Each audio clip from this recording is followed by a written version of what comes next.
All right, all right. Welcome to another Real Adoptee Words live stream. I'm Raw number Adam. 12. Yeah, we're on number 12. So right before we got on, I was saying that I need to give Kyle shit for drinking the truly what is it even? It's like It's a White Claw. hard seltzer. It's like White And Claw. it's like White Claw. They've got different varieties in terms of how strong the fruit flavor and sweetness is. So, Oh, like, the really? regular variety ones are not that strong. They're basically like a White Claw. But I got the punches this time. So the ones that are stronger are going to be the Is there more punches alcohol? and lemonades. And not stronger from an alcohol perspective. Just They're all taste, 5% flavor, ABV, but flavor. yeah, exactly. They taste like Kool-Aid. Goes down smooth. So, I can have like 6 of these and be real drunk, but not feel like I have like a bad taste in my mouth. So So I mean, uh, you're a lush, but for truly hard seltzer. That's exactly. real Official man, sponsor of the show. real Official manly. sponsor of the show. We don't need a Patreon. They pay me to drink this on the air. So, They didn't send me any, man. What the hell? well, that's because you are a responsible drinker. Oh, You've been oh choosing to no, just I am definitely not. No, no. I mean, these days, I maybe, but not in my youth, my friend. Um, so That's I okay. did see that Jack uh, uh, tweeted about how a place is closing in Dallas. It's like, what is Yeah. it? Neighborhood Vines? Vineyard vines. Vineyard Vines. Yeah. Was that like a wine store or a wine See, bar? based on the name, it sounds like it would be, right? But Yeah. really it's like a preppy kind of old person sensibility clothing brand. And I think Oh, I think the vineyard part comes from the fact that like it was started near a place famous for vineyards. I don't know if it was like Martha's Vineyard or some shit like that, oh, but it's really? it's it's named after the place that it was founded in or near. So, Yeah, Vineyard Vines. and it is definitely like if Yes, polo it was is like started in Martha's Vineyard. wow, that was like a Yeah, wild there ass you go. guess for me. I kind of vaguely heard the origin, but then I made up my own thing on the spot, and I'm glad I was right. There you go. But if Gap is like a young person's brand Yeah, and Ralph Lauren Polo is kind of like an older than that person brand, then Vineyard Vines is older than Polo. even older than that. Yeah, Wow, yeah. okay. Like people that tuck their polos into their khaki shorts kind of thing. And wear like their sweaters over their shoulders Exactly. with the crossed arms and like maybe like tied together Yeah, around the maybe neck. some bow shoes. Yeah. Boat shoes. All right. They're big. They're a fairly big company. They said they had 2,800 employees as of 2018. Yeah, I guess that is pretty big Yeah. for like a retail fashion operation. Um, I will say though that one thing that Jack is really keen on is she's really interested in dead malls, and I think that's very fun. Like, Oh yeah. do you ever watch those videos on YouTube where it's like guys exploring malls that were big in like the 80s and 90s and they're just fucking dead? Yeah, yeah. Sort of like the back rooms thing, right? Yeah, exactly. Yeah. And So when I see tours like that, or I go to a mall and I see spaces like that where there's just a ton of vacant stores, I just mm, kind of like thinking about like all of the small businesses and families that were like, hey, let's start a business. And they started it in that mall and it's no longer there. Like, it's like the epicenter of like American tragedy. Yes. Yes, they are dope. well, yeah. Well, I think they also tie into what I like the back rooms types of like, which is sort of like this urban legend thing where people have have built up this whole like horror sort of science fiction sort of thing about like different dimensions you can get to by going through these dead malls or these Oh like God, yeah. empty office buildings, right? Where it's Yeah. like the endless beige or white or like light gray corridors and every room just leads into another room that's the same, but then like Yeah. yeah, so there's like a whole like internet Nightmare mythology fuel. around it, Absolutely. which is super popular, but I think dead malls sort of fits into that too. um but because some of these malls are huge. Absolutely. Yeah. So Just all right. amazingly huge. Yeah. So yeah, this is not a dead malls That's not the topic of today. Not today. What we did want to do is, so we wanted to finish up, uh, or answer a question that we forgot about last week, Sorry. which was a question that Teen posed on Twitter. Teen, friend of the Thank you so show. much, Teen, for this. Escape from Plan A. That's Shout right. out to them. So he asked, who is more culturally Asian, you or your wife?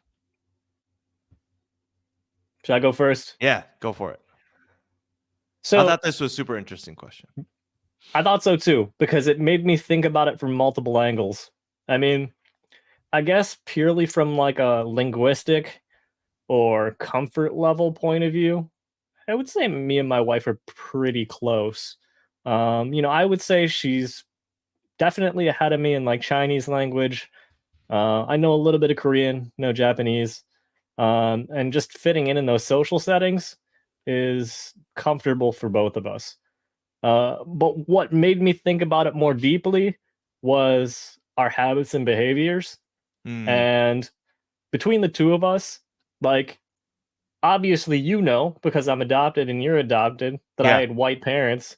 And I guess I don't take for granted that, like, learning how to act Asian is something that you learn through experience. So in my wife's case, she is much better at, I guess in Chinese they call it guai.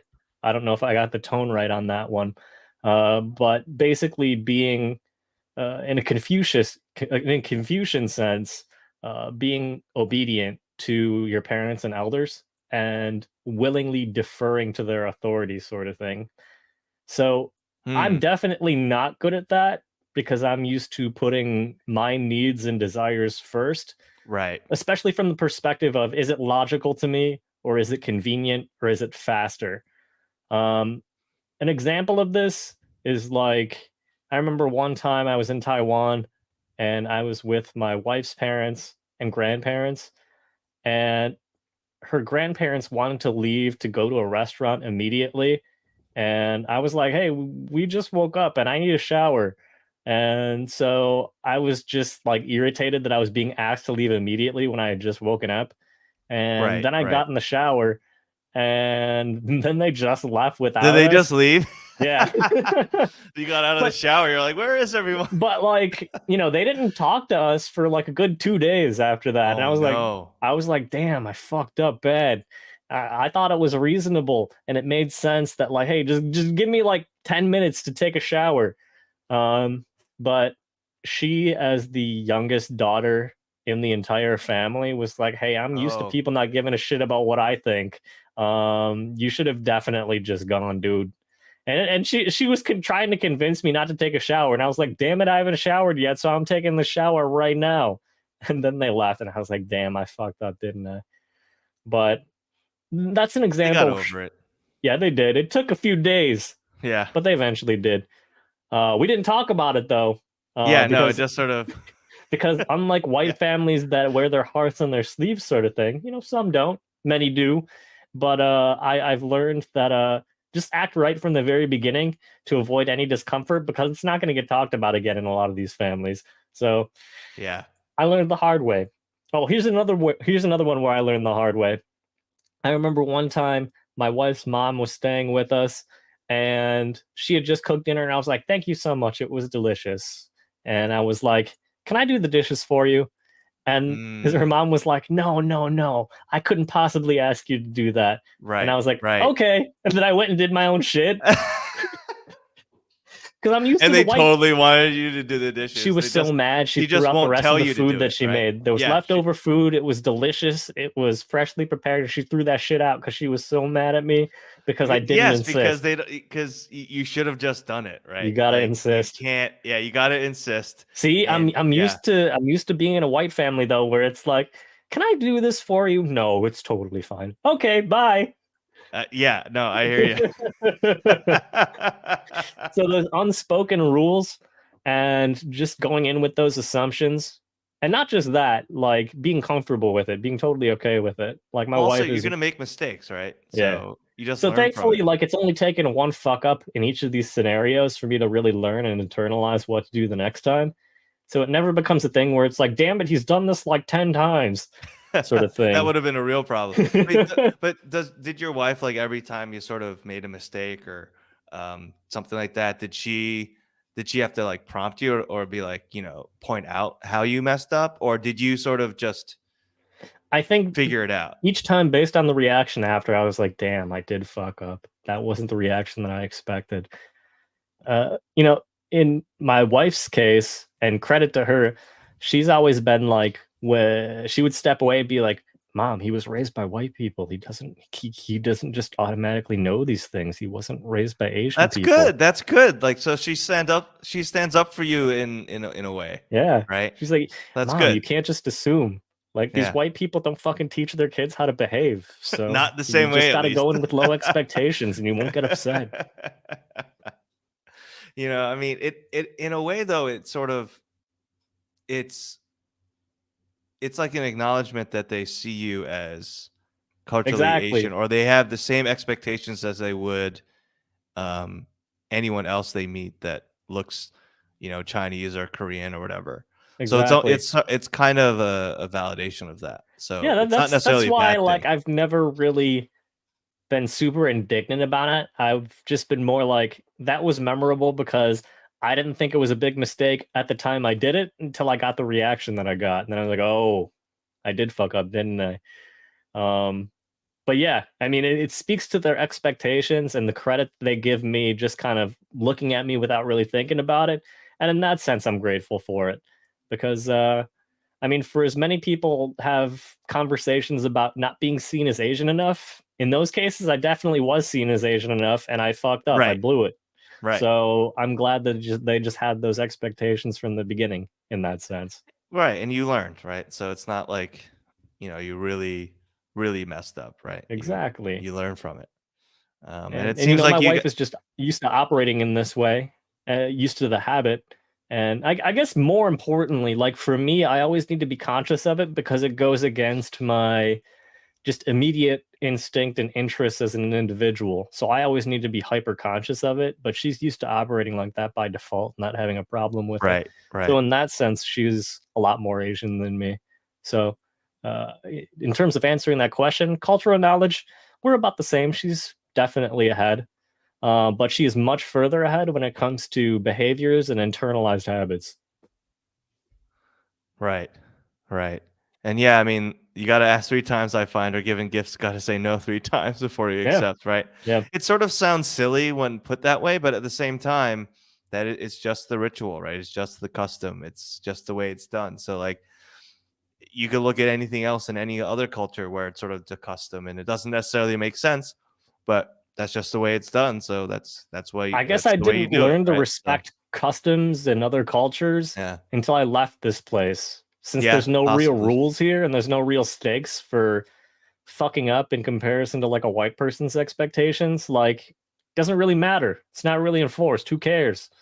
But through these experiences, I was like, yeah, there are some situations where it really does matter. So Yeah, watch agreed. yourself. Yeah. What And I about you, guess Adam? I guess for me, I would say my wife for sure is more culturally Asian. Just being raised in a Korean household, growing up like in Queens and everything, where there's a strong uh, language as fluently as she does. Um, but yeah, so I mean that's the simple answer. Yeah, she's definitely more culturally Asian than I am. And So cooking the food and everything like that too. did she immigrate here or is she from Queens? No, she's from Queens. Wow. Flushing? In like the Astoria area Okay. Okay, for the that's most still part. well For the known as a most part, Korean area, yeah, so yeah. So I don't know, for yeah. some reason I always just had this built-in assumption that she was like super Korean. No, no, she's not like no. I mean, not that that's a bad thing, but no, she's not like super Korean American, like Korean. Okay. Yeah, I didn't Yeah, know that she was American born and raised, but just around a lot of Korean stuff where she grew up. It's very yeah, yeah, cool. It's yeah. rare. It's rare. No, it is. It is. So she's definitely. I mean, but like, she grew up. She went to Korean church a lot, and then a lot of her friends were, I think, Korean, Chinese and Vietnamese and all that stuff. So like, but mostly Korean, and yeah, just sort of. I think that just stuck. That's just what she's comfortable in. Um, Obviously, she has a lot of other friends who are not, as an adult, but Sure. um, yeah. So she's definitely more culturally Asian. I think it's also her language skills and Mm. and just wanting to be into it. She watches the media and everything. Like she mainly watches like Korean media, right? Like Okay. she watches like the Korean shows that not even the ones not even just not necessarily even the ones that are on Netflix, right? Like she'll watch the ones that are in being broadcast from Korea. She finds a way to like you know That was going to uh be my next pirate it. question is, do you guys have some sort of special cable package, or does she just find all kinds of No, ways she to have fi- access no, she without finds having to like the pay sites. exorbitant fees There's for it? sites and stuff, right? Like there's Yeah, sites there where are. you can stream that stuff, or you can, it's pirated, or It I don't takes a know if it's certain level of pirated, but know-how to find that shit, though. I mean, like, since I'm not regular watching Korean programming, like, I don't know how to do that. I'd have to look it yeah, up. I don't know where she. I mean, I think there when you have the ability, like the language skills, I think you can find places on the internet where it tells you where to go, or like you can figure, there's so much more open to you Yeah, when you have those, so that like she can find it, right? Like I would probably have a hard time because I could probably do a Google search that would be like go to this site, but it's probably all in Korean. yeah, So then I wouldn't be able, I would have, it would be a labor, it would, be really hard, or like it would take real effort to like try to translate it all, or like, you know, I mean, I'm sure Google, because Google does try to like automatically translate stuff, but it's not always the best. And then, not everything is translated because sometimes it's like the words are in the images. So yep. then like they don't doesn't translate You the can't do image, anything with right? that. So yeah, nah, but no, she's definitely more culturally Asian. Um, So I guess it sounds like for both of us, sounds like our partners are more Asian Definitely. culturally than we are, and that's okay. We're learning. That's right. It's a process. That's right. That's right. It's a process. Um, all right, cool. So thanks again for everyone who sent us questions. I want to sort of make it a you know a, like a regular thing where we answer people's questions they have, either about us and our lives, or just a question about something that went on that they want to talk about. Um, or they want our opinion on, or something like that. So always feel free to like to send that stuff through Twitter, or um our email, stuff like that. Absolutely. Because when we get stuff like that, if someone's asking, we know people are interested. And it Exactly. also means that we don't need to prepare other content to entertain That's people when right, we've we got can something that farm our directly addresses what the that's right. people are interested in. That's right, absolutely. So keep them coming. What I did want to mention before we get into the main topic, was there was, and I'm sure people are aware of this, but there was an attack in Bloomington, Indiana. A young Oh, yeah. Chinese student, a Chinese woman, was stabbed on a bus there. Um, it sort of hits home because not only because of this another incident of anti-Asian violence, specifically xenophobia, because the white woman who attacked the 18-year-old student, whose name I don't think has been released yet. Um, I think she's still alive. As of yesterday, the last time I looked, there wasn't really an update on the status of Yeah, they've been the keeping it victim. real vague. Yeah, which is fine. I mean, it's there's privacy involved, and stuff like that. But the woman who attacked her, the perpetrator, she told the police that she attacked the woman, this young student, because she's Chinese. Like explicitly said that. And it would be It yeah, sucks. fucked up. And she said that, I'm paraphrasing, that it would be one less Chinese person to bomb our country or blow up our country, which is, I feel like, a very weird thing to be concerned of Chinese people doing. Yeah, of everything that they're Blowing feared of doing. Yeah, blowing blowing stuff up up. places. Yeah. Um, but yeah, so that happened last week, I think, and it's just horrible. I mean, more and more violence. It's not going to end. Both parties are just committed to their belligerence and aggression towards China, and Mm-hmm. you know, it's leading it's leading to this, to basically giving permission to people to do this stuff, right? Not Exactly. that it creates this, but it was always there, but allowing it to actually come into action, right? And into these attacks like this, um, Yeah. And I think what's in highlighted broad here, daylight in front of a whole busload of people. yeah, I mean, an 18-year-old too. I mean, I don't think she was looking very threatening. I'm just making assumptions. But I doubt an 18-year-old Chinese American girl is going to be threatening your average American person on a bus. it's a So, 56-year-old white lady. yeah, Um, lady is a very actually charitable term, white person, I guess. yeah, Um, and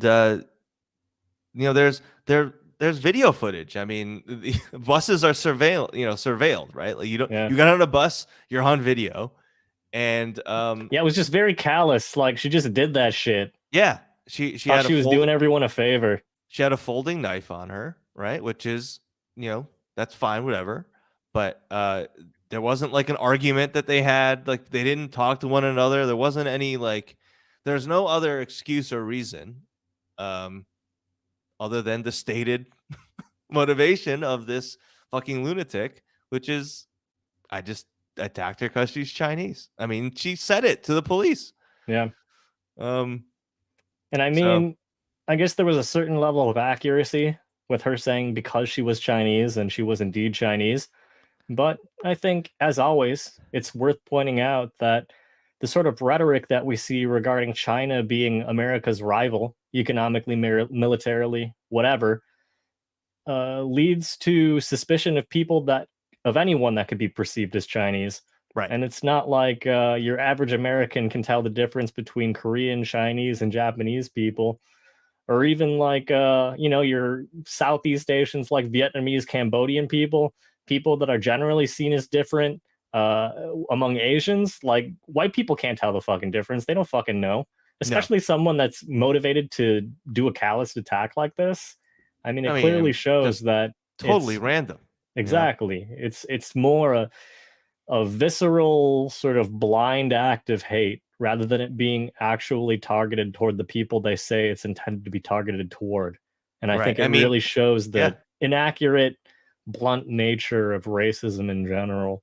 So, Well, I mean, luck of the quote unquote. I mean, she just attacked someone who looked Chinese, that she thought was Chinese, perceived as Chinese, and Bloomington was where my brother lived there for a long time. wow. Okay. Not a long, I mean, for a few years, for a while. And it's a university town, right? I mean, Indiana University Is is that IU? there. Okay, Yeah, yeah. IU is there. They have a very large international student population. I bet, The yeah. majority of whom are from China, Hmm. and you know, she was. I mean, odds were that if you're going to attack an Asian person in Bloomington, they're going to be Chinese, just because of why, who Why comes would over. any self-respecting Asian person But be there? It better be for schooling because I can't really think of any other reason to be in Indiana. I use a good university. I mean, I use a international university. It's fairly large. It's a state university. They have a lot of well-regarded graduate programs. I mean, this particular young woman was probably undergrad. For all we know, she was born and raised in America, right? I mean, we're sort Sure, of we just don't making the know. assumption that she's an international student, but um, IU, yeah, I mean, that was my first when I learned that like so many Chinese students were going to IU. I was like, why IU? But I mean, it's not a horrible place. It's a not it's a Yeah, it's a you know well-known school. it's well known enough. They have a lot of graduate programs. They're well thought of in some of them. So why not? I mean, and that doesn't really matter, right? Like they're there. So um, See, I and just it really feel for him because I feel like whether I lived in Michigan or anywhere else, like the state that I've actually had the most problems in when it comes to interactions with people that were just off in a yeah, sort of uncanny, clannish sort of way was in Indiana. Indiana's been the worst state for me. Indiana is not great I mean, for just that. passing through, going to a gas station that's along Yeah. one of the interstates, it's rough, man. It's rough to get people to look you in the eye and like help you with service for pretty much anything in Indiana, based on my experiences, which of course are anecdotal, but I know a lot of people that could back me up on that too. No, yeah, yeah. Uh, my brother did a lot of driving because you'd have to go from where he was living to. That's why I was so surprised when you said that he had lived there for even a little while. I was Well, like, yeah, I man, mean, what a brave soul. yeah, I mean, someone he was dating like that for a long time. They're no longer together, but she uh, she grew up in the area, not in Bloomington, but in Indiana, Yeah. and she was going to a theater program there, Okay. and he found work to do and things like that, and so they were fine. Bloomington itself was fine in that because it was like the university town, Yeah. and it was so multicultural because of so many international students, not just Chinese students, they're the majority, but graduate students and undergraduates from all over the world and country there. That it's sort of like, and a lot of the time the university towns are sort of their own microcosm, and They you can really feel are in a oases bubble, in the and desert. yeah, so it was fine there, but like some of the most some of the only really like overtly scary racist incidents my brothers had was when he would be driving in between like Mm, towns because he'd have to go to like um, different cities, because he was teaching or he was doing something, right? yep. And he would have to stop for gas, and he very early on realized like which towns he could stop for gas in and which towns he could not. It really is a green book type thing. I mean, Yeah, we yeah. aren't black, but they definitely are No, hostile towards pretty much anyone that doesn't fit the description of a neighbor. yeah, no, So, scary he told shit. yeah, because he told me, he was like, I was stopped for gas in this one place, and he's like, never again, because someone just walked by me and spit at my feet, and Damn, and okay. walked whack, kept walking, but he's like, okay, what town is this? I'll never stop here again, Noted. right? Because you're not gonna take the chance. Yeah. You're always gonna get gas before you leave, or like stop See, somewhere that else. communicates just a lawlessness when it comes to people that look like us or anyone that's just Yeah, generally different. Ooh, yeah. like, So, I mean, but then there are places where people are super friendly, right? And it's not a problem. So it's really hit or miss. But yeah, I it's a don't. mixed bag. I wanted to bring up that the it's the latest one, Yeah.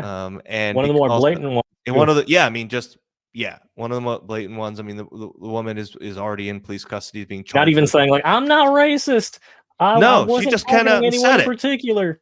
She came out and said it, right? Yeah, And she's being charged with attempted murder and all these other felonies.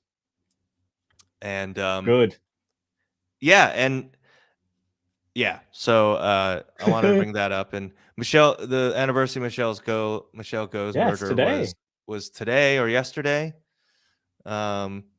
Which just kind of crazy to me. It was a year, but I mean, and I'm not connected to that at all, right? Other than just being in the tri-state area and being Asian and that affecting us. But I can't Yeah, imagine being her family, or her, close friends, like just a year.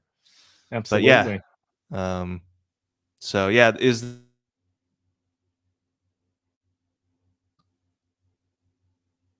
Um, I haven't been to the deep south enough or know enough people, you know, I would say probably parts of the Midwest are. Yeah, I mean, the Midwest seems to get sort of forgotten in the in the realm of like racist places in America. It should not be. The deep Absolutely. south probably is a little overrated in that sense. I think Eh, so. I think that's But like a lot of just white liberals trying to yeah, launder their own white guilt, and yeah. they want to turn a blind eye to blatant racism that is in their immediate surroundings and backyards. So And I don't know whether it's worse than the deep south, but it's certainly not great. I'll put it this way. So I'll put it this way as someone that has lived in the Midwest and has lived, I guess, technically in the deep south in Texas. And I'll say that, it's going to vary by city, of course. I mean, like somewhere like Ann Arbor, home of the University of Michigan, like Bloomington, it's going to be a yeah. lot different than your blue collar suburb of Detroit. But it's always important to remember that Vincent Shin got beat in the Metro Detroit area because of the auto industry and because of the historic hostilities toward the Japanese Hmm. that have been Hmm. there for decades. So, I mean, as someone that grew up in Metro Detroit, I can say that the spirit that was hostile towards Vincent Chin is still very much alive in the Midwest, regardless of Japanese automotive competition or not. Just on the basis of that history alone, there's a certain hostility towards pretty much any ethnic group that could be considered foreign. In the case of the Deep South, I mean, I haven't lived in like rural like Midland, Lolita, Texas, like any of those like border Right. towns or places in the Panhandle type thing. But I guess someone that's living in the Dallas Fort Worth area, the benefit is that it's so diverse, regardless of what ethnicities and nationalities are here, is that definitely provides a buffer in comparison to somewhere as homogenous as Southeast Michigan. I mean, Yeah. in terms of diversity in Southeast Michigan, there are Black people, there are Middle Eastern people, and there are people from former Yugoslavia that have immigrated there. So that's about as diverse as it gets. Whereas, pretty much anywhere in Texas, you've at least got people that are aware of Spanish speaking Mexicans or people from Hmm. Central and South America. Hmm. And I think there's just a certain history of those people being there long enough where even though there is codified racial hostility, there is a certain naturalization of people's perception that makes them generally, I think, less hostile. I mean, unless you're like breaking white social rules and things like that, and like if you're not drawing attention to yourself in any way, generally I found I've been able to avoid any sort of conflict. So, Yeah. this goes Yeah. back to something that Teen on Plan A said that for a lot of Asians, and I think this has been the case for me personally, that the Midwest is the deep South for a lot of Asian people in the United Yeah. States. Yeah. Yeah. So yeah, so the teen here said Jack from Twitter gets better Asian food in Dallas than I do in Queens. Yeah, I'll Jack say has some of this. the best food and like I'll say bubble this, tea man. picks. Like my wife's cousin grew up in, well, I guess technically their home is in Staten Island. That Oh, doesn't really? count. It doesn't count. Her parents' medical practice that they work at is in Flushing, Queens. Okay. So when I visited them, that sort of set the bar for what an Asian enclave with Asian restaurants would be like. And I'll say that like Dallas definitely at this point, within the last 3 to 5 years, Yeah. has surpassed somewhere like Flushing because like Oh. with places like the Toyota headquarters moving to Dallas, Oh, they did. I didn't know that. there's just a lot of like nationalized chains from either Taiwan or Japan or China or Korea that have come here I because was of gonna just ask so like many why did that Asian happen? enclaves here. So is it mainly because of like a corporate headquarters or something like that, That's actually a good question because I would say for the last or than 5 years, just that's that? been the source of a majority of the growth. But there have been Korean enclaves, like a little Korean town, Hmm. and then there's been a Chinese enclave and both of them have been around since the 80s. I'm not sure exactly what drew people here just beyond it being like a large population center.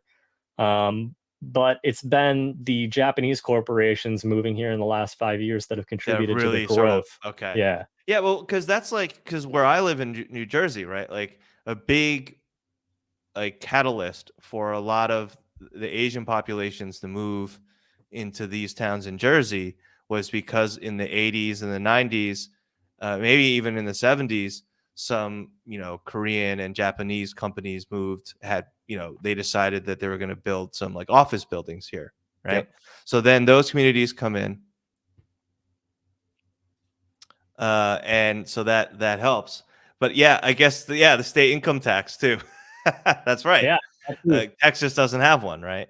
Yeah, Texas does not have one. It's the first state I've lived in that Yeah, does not have one, and that was a surprising thing to see on my first paycheck that I got in this state. I'll tell you that. yeah, As for Florida, shit, I don't know. Like this goes beyond the realm of knowledge and reference points that I have because just yeah. knowing Well, what I know personally, I would never fucking move to Florida. that Sounds makes terrible. sense. But it makes sense in terms of if they're hunting for a certain percentage of Asian Americans are hunting for lower taxes, right? Then Florida would make sense because they don't have an income tax either, or state Yeah. income tax either.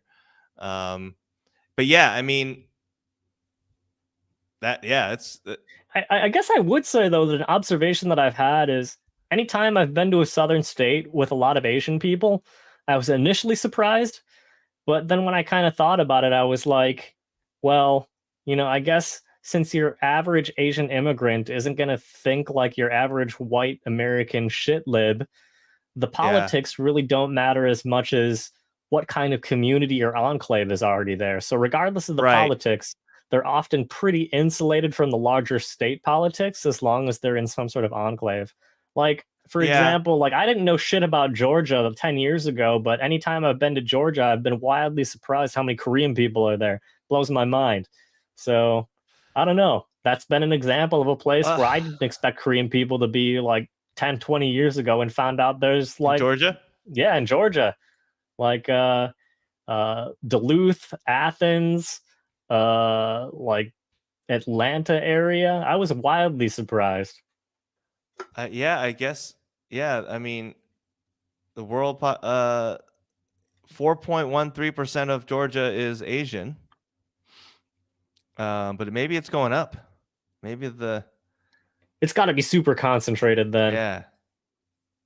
We'll look that up later. I'm not Yeah. that interested in that. But and that's interesting. I mean, and here's the thing, it's like in where I'm living in Jersey, more and more Chinese are moving in, Mm. and I think it's partly because of and it's certainly not to do with the state income taxes. New Jersey has Oh God. very high state income taxes.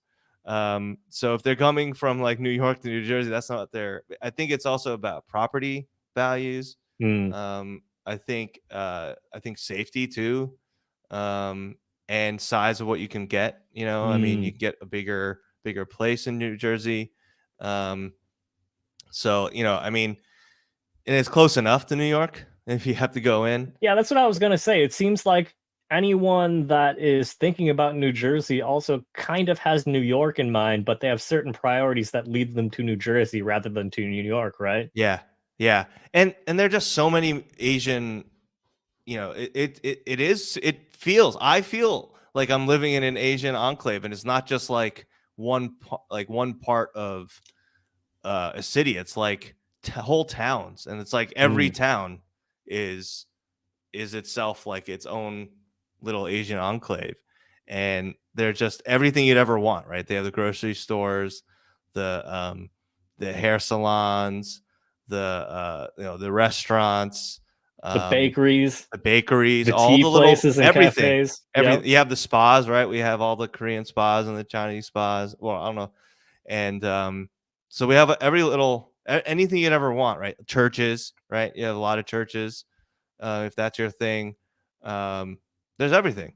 So if they're looking for something outside of the city, in the tri-state, like, I think New Jersey is increasingly becoming that destination. And then certainly, I think, yeah, people are moving to Dallas, Texas, Florida, other states that just don't, you can be comfortable and don't have income tax.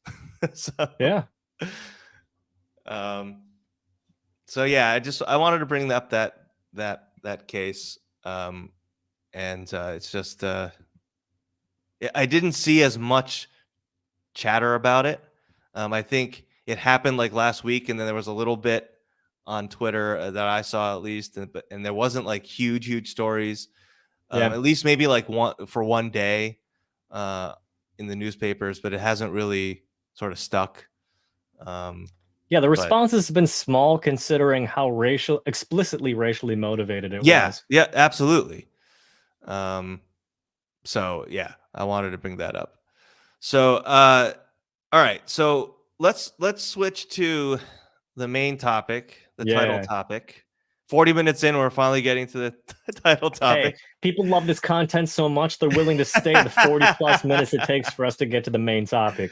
That's right. So the main topic we wanted to talk about, and thanks to Teen, because I think his tweet from mid-December of last year, um, got I think Kyle to thinking It's about stuck this, with me. Teen, and it's he stuck with needed to me. talk about it with us. Yeah, So and I'll say this because unlike you guys, like you, Adam, and you, mm-hmm, Teen, mm-hmm. I'm spending just as much of my time on Twitter as I was before. You guys made the constructive and healthy decision. Hey, maybe it's good if I cut back on this use a little bit, but not me. So I'm Not getting my you. brain damaged every damn day.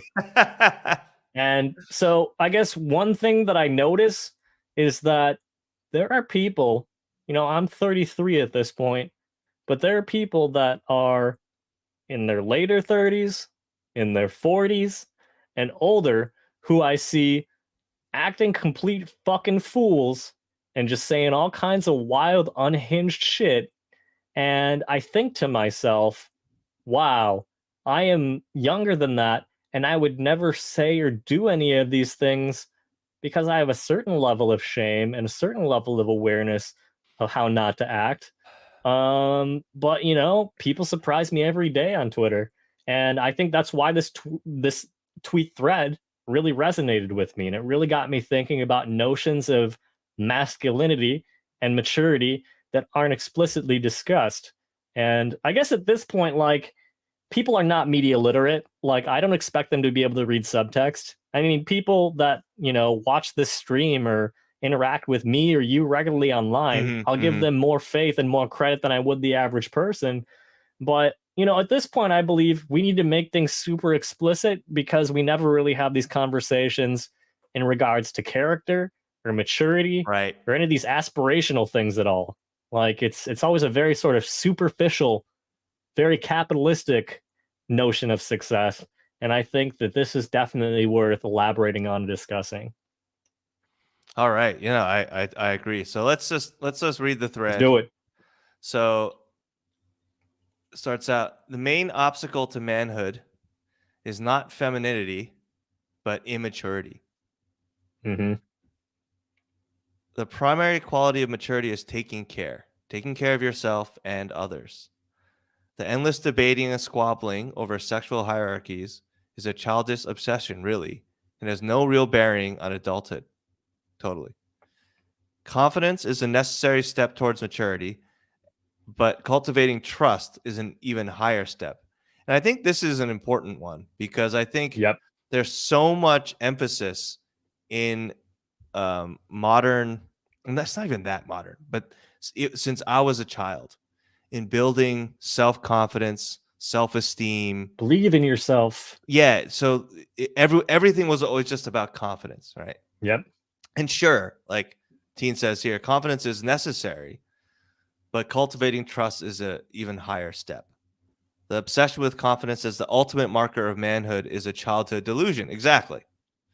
Cultivating trust is a much higher calling for a grown adult, and much harder, right? Absolutely. Because trust is not something that you can um, earn, and it is something you earn simply by just doing a lot of talking, right? You can't just talk. Trust is earned through actions, and consistency, right? In my opinion, Mm-hmm. and this is one of those like truisms like that's like quoted in business a lot, and it was actually quoted in one of our company meetings. But that, in the business they always say that reputation or trust can take, you know decades to earn and be lost in a matter of seconds, Yep. right? Because and you constantly have to keep earning it, right, and keep maintaining it, and that's hard, right? And that's, I think, a mark of an adult, right? Not just a man, but an adult. Mm-hmm. Think of a man.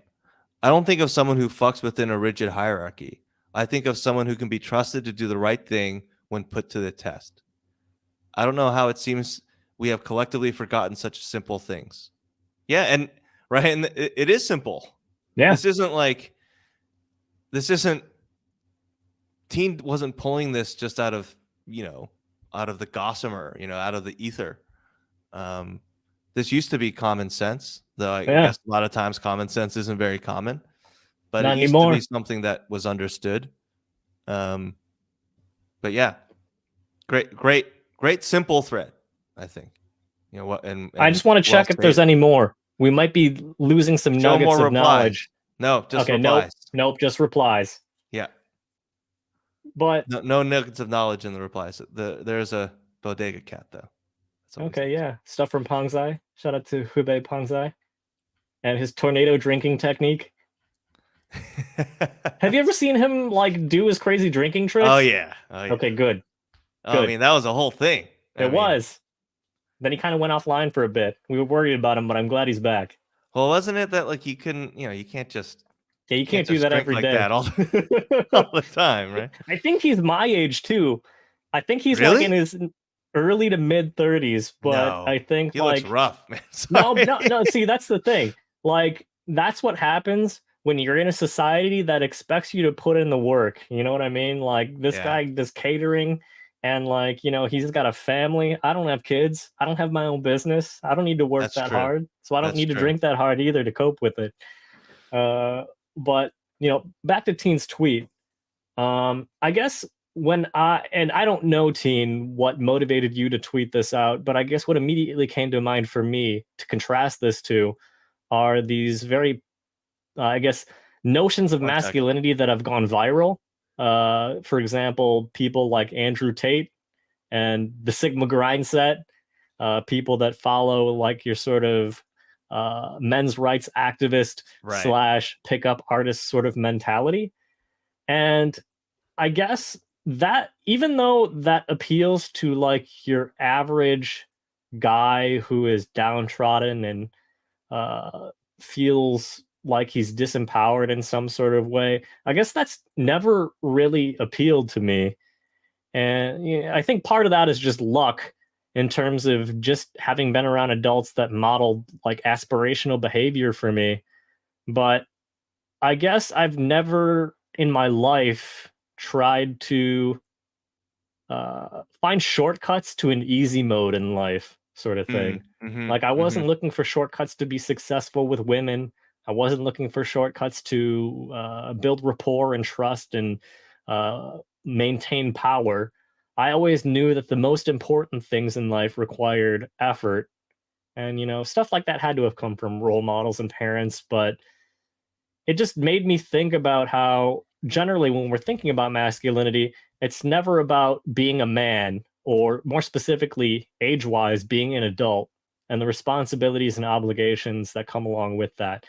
It's really only discussed in terms of, well, it's either masculine like manly or feminine like womanly. And I think that distinction, like Teen says, is not really made for as obvious as it is to point out. I feel like pretty much anything that goes viral as it relates to masculinity uh, rhetoric sort of thing always involves a contrast with being perceived as feminine or being perceived as gay, being perceived as something that has nothing to do with age and more to do with the aesthetics of being like a true man, a real Mhm. man. Mhm. But I think that's a distraction. I mean, we haven't really talked about this explicitly, and I know you don't follow like these models either, but I'm just curious, like when it comes to your immediate reactions to this quote, like how do you feel about it? Uh, to teens like thread. Yeah, to the thread in general. Um, my first reaction is just to nod along because it all makes sense. Um, and it really resonates with me because I when you get married, right? Even before you have kids, which certainly is the ultimate step of taking care, right, of someone else, and having to take care of yourself so that you can take care of someone else, right, who depends on you fully. But when you get married, you also are taking care, right? And you're not just responsible for yourself anymore, right? You're responsible for this partnership that you've entered into. And then as time passes and I get older, my parents also get older. Hmm. And I think, Plan A has talked about this a lot. And,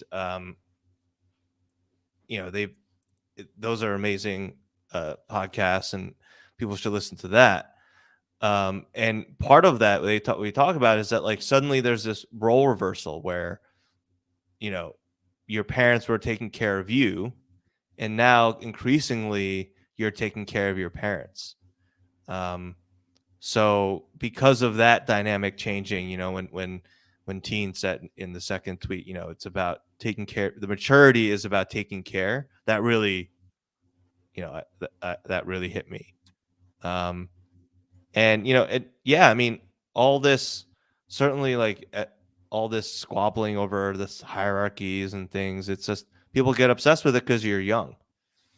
And it seems to be, and it has this huge outsized importance in your mind that like if I don't win in this or succeed somehow I'll be a failure or something. And I think as you just and maybe it's a necessary step. I don't know. I don't think it's necessary the way that it's happening now, but Hmm. maybe it's always going to be something where you do have to work through it. Um, you learn that it just doesn't matter as much. Or almost, or almost at all at some point. And yeah, and you just care more about like as Teen talks about like is trust, right? Who can you trust in your life, right? When the chips are down, who can you go to? I know who those people are. I'm Hmm. lucky enough that I was able to cultivate and still have those relationships, and I know who those people are, right? Um, and I think that if you look around, either literally or figuratively, look around and you can't find one or two people who would you could trust to have your back at the lowest point or to step up for you um, when you really needed it. um, you, you need to really think about that. I think you really need to think about that. um, So something that I'm seeing or just have learned about relatively recently, and I want to ask you directly is it seems like the average person in America has between close to three and five close friends. And a close okay. friend would be someone that you think you could rely on in some sort of emergency situation to help you out. Would Yeah, you say that you're within that average or above that average? I'm within that average, I would say. Okay. Yeah, Yeah, I guess for me, the reason why I ask is like, I that's think pretty good. Honestly, people really feel that they have 3 or 5 friends that they could really like if they were in an emergency they could count on. That's actually pretty good. I th- my guess is that like a lot of people just have one, maybe two, And but they then the inflate people it. that are like members of a church that are really close together, they've got like 20, throw off the Yeah. average. Yeah, yeah. But Honestly though, I wouldn't necessarily think that everyone in your church you could trust. that's true. That's It's like you true. can't just be like a part of the church, they're gonna come help you. Yeah. Right? Actions speak louder than words. Yeah.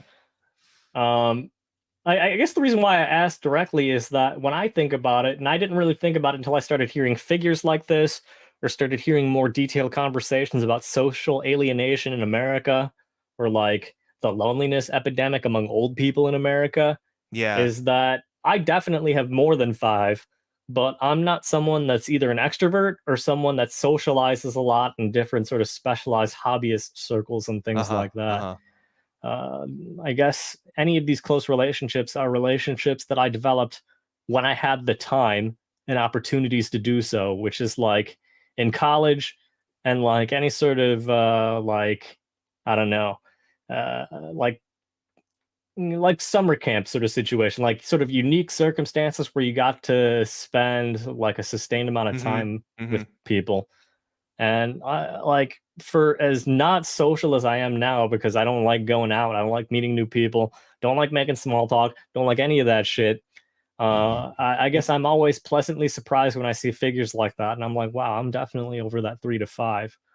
But I guess when I think about the sorts of, I guess, accidental opportunities or serendipitous opportunities that I had when I was a kid, it's just like, yeah, that developing that trust is a rare thing as an adult because it takes conscious effort and explicit Yeah. effort and time Yeah. to spend time with people, to get to know them, for them to get to know you, and for you to naturally share the things that would bring you guys close. Yeah, Um, I think making really, like, super new, like, making new friends completely as adults that you didn't know them at all, um, is harder in that you do have to make more of a concerted effort, right? Um, but it's not that hard, right? It's not, like, super hard, it's just that you have to consciously do it. Because when you're a kid, right, you just sort of like you go to school, see kids, you can just there are things that you're programmed to do because you have a schedule that you sort yep, of like fall into that sometimes. Or if like you're at a summer camp, like let's say you have a summer camp, you're just stuck together anyway, no, right? exactly, So, but as an adult, none of that, no one's beholden to anybody, right? You can do whatever you want. exactly. Um, so it does take more concerted effort, but it's possible to do. It Like it's definitely is possible. I should say that with that caveat. yeah. With the expectation, and this is something that was like new and fresh to me in my early to mid 20s, was like right after college, and I was feeling anxious and self-conscious. Like I realized that when you become an adult without all of the boundaries that come with being in a structured environment like college, Yeah. people are a lot nicer and a lot more understanding just generally. Even as much as I rag on Americans and how inconsiderate or just like not empathetic Americans generally tend to be, I guess around that age was when I realized, hey, for as much as that's the case, your average adult, regardless of where you are, is going to be more compassionate and more understanding than your average insecure, status conscious kid in middle school or high school. And that was something that I had to learn. But it's been good for my ability to just not continue to carry insecurities that I had as a kid with Yeah. me into adulthood. Just Yeah. knowing what people are actually like in real life when you need to interact with people. Yeah. Um, that that anxiety that anxiety still sort of I have to fight it a lot in Oh, me that like too. any Me too. little like any if my friend like a friend doesn't reply or like and I feel silly saying that, but like I don't know if it's like the adoptee in me or other things, but um I think I still really fight within myself this idea that like I'm not worthy or like Mm, I don't deserve certain things. And one of those things is probably like friends or something like that. And so like I'll get really in my head about like, oh, are they angry at me? Just silly stuff, right? Well, it's just it has no basis in any facts, but I still fight that anxiety like a lot. Um, mm. but I mean, I think that like 3 to 5 like really close friend thing, even if it's just like 1 or 2, right? Maybe people are inflating it. Sure. Um, That's still more than I thought, right? Because Oh, okay. I mean, like, I don't mean just like a close friend that you've known for a while. I mean, literally, it's like a very good friend of mine when I was getting divorced, or when I Hmm. set, my first marriage. Uh, I just like, we had a fight, and my ex wife and I, and then I was like, I'm done, and I left, and like I just walked out the door, and I called my friend because and I was just like, I need to come over. I need to stay over. Mm. And like I stayed at his place with his wife for a few days. And he could do the same with me. We're but like that kind of friend, right? Mm. Someone who's like, no, it's like not planned or whatever. It's just literally like, I need you. Like I need to just, stay with you so that I can get my shit together. Um I don't, so that's the level of person that I'm thinking about, right? Not just Yeah, like, oh, they're my good friend, or I know them for a long time. We get some beer sometimes, right? Like literally like ride or die type people. absolutely. So like I don't know if I trust that figure that people say they have three or five, 3 to 5 like that. Mm. Um, but that's true, that's good. If not, then but but that's the trust and like that, so that idea where Team was saying like where did he put it? Um, Confidence is a necessary step. yeah, Cultivating trust is an even higher step. yeah. Someone who can be trusted to do the right thing when put to the test. That might not be exactly what he meant in that tweet, but that's sort of like, I think, related, like that type of person, right? That type of um, someone you can count on, right? And then Yeah. that you hope that you can be that person, like that it would make me feel better knowing that I can be that person that someone called upon when they really needed me to like be there. That that that would make me feel very that would make me feel like I, you know, did something right. You know what I mean? Yeah, absolutely. I mean, I guess it speaks to something, and I guess it kind of segues into the next question that I had, which is related to like what qualities as an adult do you admire in other people? And some of these are going to be obvious because it's going to be speaking to ideals that people talk about all the time. But I think there's been certain experiences that I've had that have separated like the things that people say from the things that people actually do. And I think like the first thing, well, what you're speaking to, and I think probably the most important thing that I look to these days, after learning some very hard lessons with some friends that I had to fucking dump the fuck out of my life Mhm. over the Mhm. last couple of years, has been I make a very clear distinction between people that talk a good talk and that can say all these things about what they believe and how good and compelling it sounds all day. Mhm. But if they're not able to live like that and follow through with that, then I can't fucking respect them at all. The only people that I can respect are the people that set reasonable expectations for who they are as people and as individuals, and they act that way, and they deliver on any of the promises that they make. That is probably the number one thing that, and not even like look to as someone I like, but someone I admire, because I find that to be rare enough in my life where Mhm. like it is so rare for me to find someone that meets their actions along with the things they say and the expectations they set for what their character is.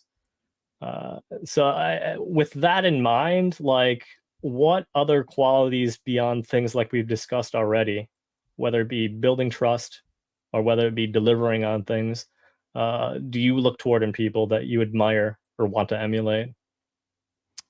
Um, someone like I admire people who are passionate, Hmm. whatever they're passionate about. Nothing to do with work, like unless that's, they're really passionate about their work and they're doing something there, Mhm. but just someone who has interests, right? And they're no and they unapologetically, spend time doing it, and really like doing it. And um, so I admire that.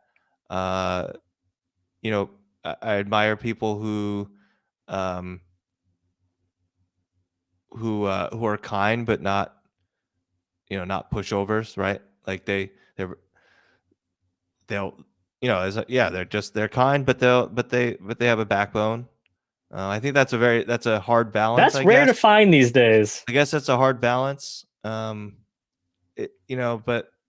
I think that's something that, well, we'll talk about this when we get to another question. But Uh-huh. yeah, and then I think people who are willing to change, right? To admit that they were wrong, Mm. or willing to take in information and change if they feel it's appropriate. If not, then not to change, and to stand their ground. But people who are thoughtful, um, yeah, and just people who are like they, people don't need to be like, my friends who I trust a lot. They don't have to be like perfect about every always keeping every promise they say they're going to keep, but just you know be consistent about it. And yeah, just that's it. Nothing too complicated. But at the same time, like, for as basic as these might sound, discussing them, I guess we really don't hear about them a lot in regards to conversations that we see on social media. I don't really see it. I mean, it's sort of like common sense to talk about as we're mentioning them, but I think it's hard to proactively come up with them as things that we actively look at in everyday life, because I don't think we just are conditioned to look at things in those ways in everyday life. Um, so something that like addresses the next question that I was thinking about, but is definitely something that I admire, and it speaks to something that you were talking about, Adam. Is you were talking about the capability to change, Yeah. and I think I didn't even think about that until right about now, and um, so I guess for me, like, it's very easy to fall into the habit of having some sort of persona to make you scrutable to the people around you in your immediate local setting, to make your vibes understandable, or to just otherwise like be this person that meets other people's expectations of who you are, and to have a willingness and to have the ability to change or improve upon things within yourself. I think it's very rare to find, regardless of how much we talk about it. In particular, like, one thing that has really inspired me as an individual and sort of approaching how I live my life has been related to my mom in mm, particular. mm, Shout out to my parents. But my mom grew up in an abusive household, mm, alcoholic mm. parents, the sorts of verbal abuse and situations that come from those circumstances. And one thing for me that my mom has done that I look to in my own life as it relates to like bad shit that I've experienced outside the home and things that could have made me really jaded is my mom's a cycle breaker. Like, she didn't become an Mm, mm, alcoholic, mhm. she didn't become an abusive person despite experiencing those things, and those things being easily easily referenced as Yeah, things to do or models to refer to when being a parent. And I yeah, think it takes a lot of reflection, takes a lot of self-awareness, and it takes a lot of humility to look at the things that went wrong or went bad in your early life that you had no control or agency over, and being like, that shit sucked. I'm not going to fucking act that way. Even though it's yeah, something that's immediately familiar to me or something that I know happens out there in the world, I'm going to do right. something different, even if I don't know if it's something that other people do, because That's awesome. intuitively it feels like the right thing. Wow. And like, I learned that from my mom. So shout out to my mom. I mean, all the more reason why, Wow. like, Yeah. and this speaks to. the responsibility or building trust or actions that come with being an adult, being a man Well, I think it's is, that's part of being mature, right? I think. yeah. And so I guess specifically I'm speaking to like this. I didn't truly understand that sense of obligation to like really deliver until I found out like my mom was sick with memory problems. And I was like, oh, There you go. Yeah. if I don't do it, no one's going to fucking do it. And Yeah. everything's going to be a mess. Yeah. And that's what really got me thinking about things that my parents had done in order to inform the actions that I took. And that was really a turning point for me because, for I'd been married for like 3 years, been in a long term relationship for like seven at that point when I found out my mom was sick. But, Yeah. Yeah. to my wife's credit, like she's not emotionally needy and she's a very intelligent, educated person that's always been able to really provide for herself. So, beyond being like an empathetic ear or a person offering just general partner support, I've never really had to come in and save her. And I don't think, I guess aside from like these muscle issues I've been Mm. having, Mm. she hasn't really needed to dive in to save me either in terms of like something Right. immediate, something urgent that was like, oh shit, I need to drop everything and take care of this right now, sort of Yeah, thing. but there's no doubt that she would do that, and you would do that for her, right? Like, there's no Absolutely. doubt about that. And it really just took me being not necessarily old enough, but for the opportunity to come up because of the circumstances. Like that was the first thing that really tested me, I think, as a Yeah. man in terms of like, if I don't deliver on what I say is like the ideal or what I say is a good thing, then things are going to get really fucked up without my efforts. Mhm. That was a major lesson for me. And like when I think about how much effort I put in and how many things I shut out to accomplish what I did, I think about like stupid assholes that try and start shit with me on places like Twitter. Yeah. Just like people that are fucking unhinged dorks. Dude, and it's so unimportant when in the context of what you're just Yeah. talking about, right? It's like, So that's I why gotta I take care of don't, my mom, I gotta take care aside of, from like, telling the you know? occasional person to fuck off, like people that are asking like really stupid questions, like Yeah. I don't get into debates and I Nope. don't get into these back and forth arguments on Twitter because at the end of the day, I have the perspective of knowing one, I'm married, and that in and of itself is a responsibility. So I'm not Yeah. going to spend hours and hours bitching at someone that's dumber than me and sucks to then neglect attention toward the person that chose to marry me. Yeah, But exactly. in the sense of like my mom being sick and her needing certain attention and care, it's like I can't be fucking bitching at stupid fucking people, just saying all kinds of wild, untrue things, regardless of how much it might attempt to trigger me. It's like maybe 5, 10 years ago, I would have been like, yeah, hey, I got all day. I'll fuck Right. you up. And, Yeah. I just end up Hey, getting look, mad or we're wasting my not time. Elon Musk who just tweets, like, every second, right? We're not Exactly. Elon Musk. That's a perfect example of like, hey, if you've got all kinds of resources and all kinds of time and like no respect for your obligations, then you can do whatever the fuck you want. But if you're someone that earnestly respects the magnitude of the responsibilities that you have to be able to shut out certain distractions, or else you're not going to get the essential things done that need to be done. So Yeah. I feel like in terms of like qualities that I admire and something that I took from my parents, it's like I got to be a cycle breaker in being aware in what my habits are and just generally being aware of the needs that other people have that rely on my efforts. Because if I'm doing the same kinds of unhinged shit that some people online have done toward me, there'd be some pretty disappointed or some pretty neglected people in my life that I wouldn't be able to attend to because I'm dicking around online, just arguing with really Yeah. fucking Yeah. stupid, immature people. It's not worth And it. I It's mean, not important. that to Yeah. me speaks to the masculinity that Teen is referring to.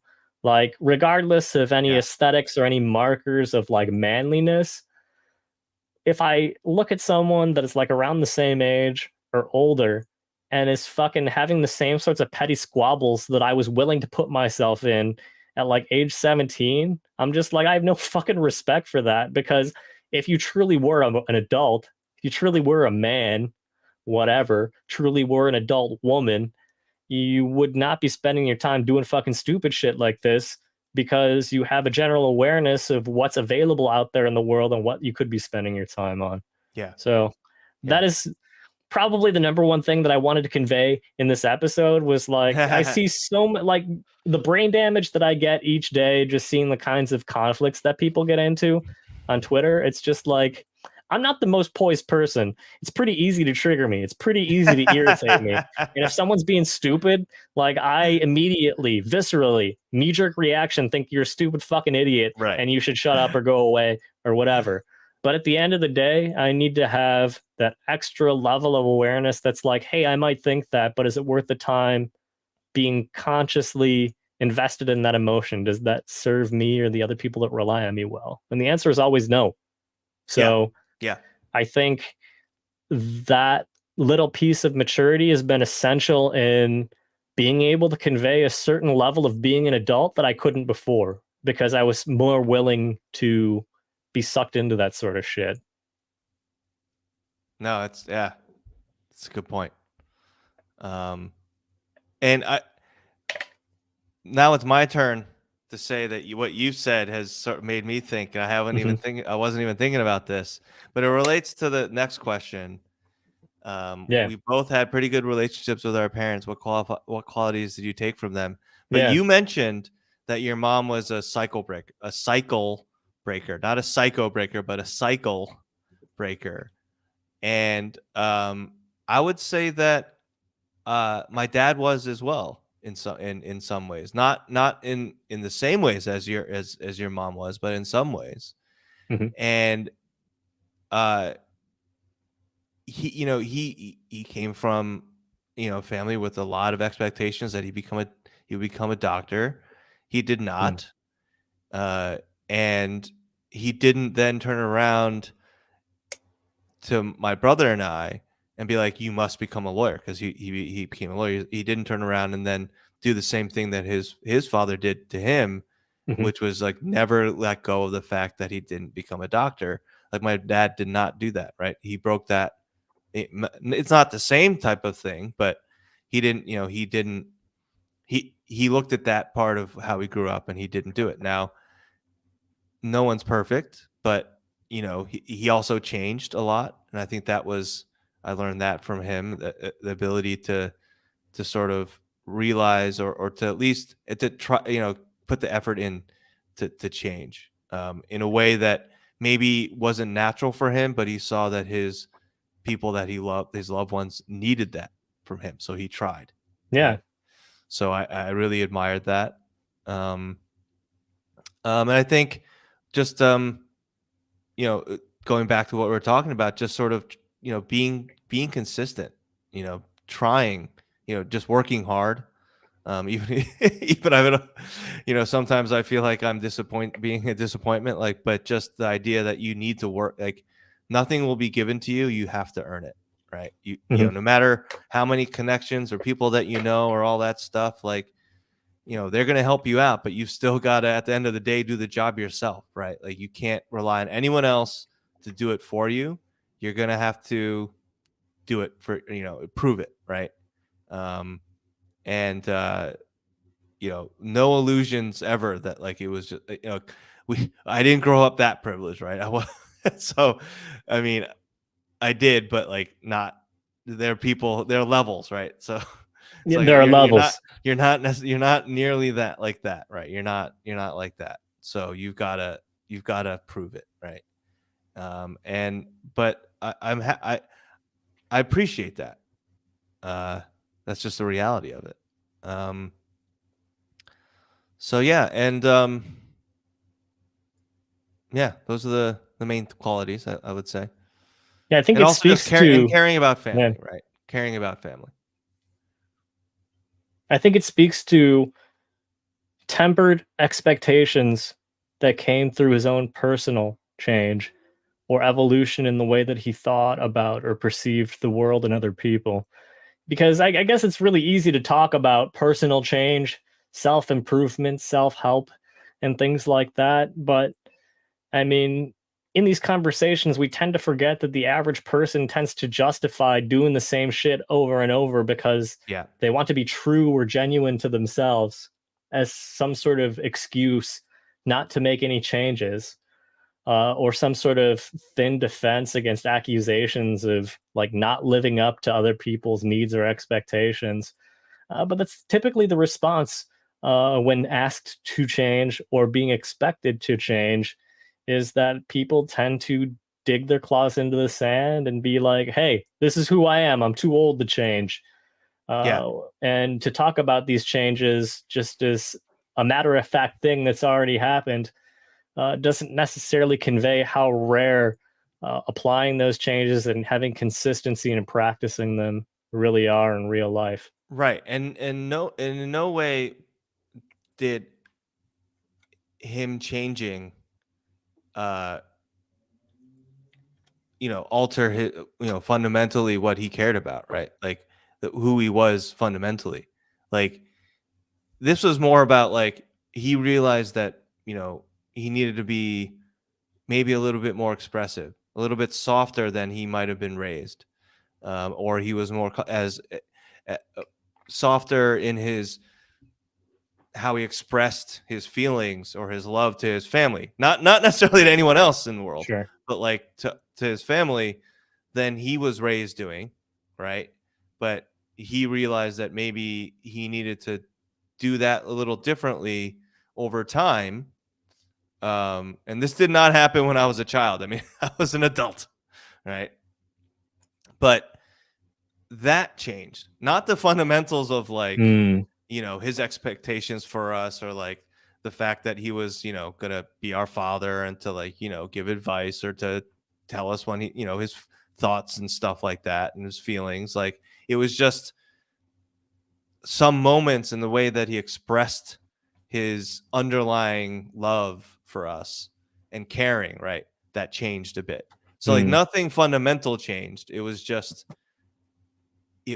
how it was the expression of it, right? So it wasn't, so like change doesn't mean that you don't, like you're saying, like that you're not being true to yourself. Like certainly you can change you can change how you act, but be true to yourself, right? Like that doesn't mean that you have to do stuff that you don't want to do, right? Or that you feel will compromise your values or some shit. But like, you know, don't do that, of course. mhm. But you can express things differently, and that is still going to be, like he didn't suddenly discover that he loved us because he was more affectionate. You know what I mean? Like that was always there. It's just that he did it Yeah, differently. did it differently. Right? So actually, Uh-oh. I gotta let you know Yeah. it's my weekly time to pee. So I'm gonna need you to I, distract the audience for about 45 and I to need you 90 to come back with seconds, another and I'll one, a be right different back. flavor. You need a different flavor when you get back. I think this will be my last one, or else I might get too crazy. But I'll be right back. Uh-oh. Uh-oh. I'm just drinking water though.